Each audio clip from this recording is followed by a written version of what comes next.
Today children's day special కాబట్టి మా పాప అటుకులు ఉప్మా అడిగిందనమాట. సో స్కూల్కి వెళ్తూ మీ అందరికీ హాయ్ చెప్తూ వెళ్ళింది. సో నాకు మీకు చెప్పిందిలేండి. సో అటుకులు ఉప్మా అయితే నేను ఈ విధంగా చేస్తున్నాను చూడండి.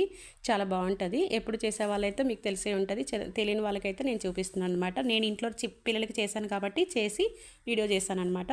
సో ఇప్పుడు నేను స్టవ్ వెలిగించుకొని ఇండస్ట్రీ స్టవ్ మీద కడాయి పెట్టుకున్నాను. అది ఈలోపు మనము అటుకుల్ని వాటర్లో నానేసి ఒకసారి తీసేయాలన్నమాట. మనం బొరుగులు ఉగ్గాని ఎలా చేసుకుంటామో సేమ్ అంతే వాటర్లో నుంచి తీసి పక్కన పెట్టుకోండి. ఎక్కువసేపు నాననివ్వద్దు, అలా వేసేసి వెంటనే పిండి వాటర్ పక్కన పెట్టుకోండి.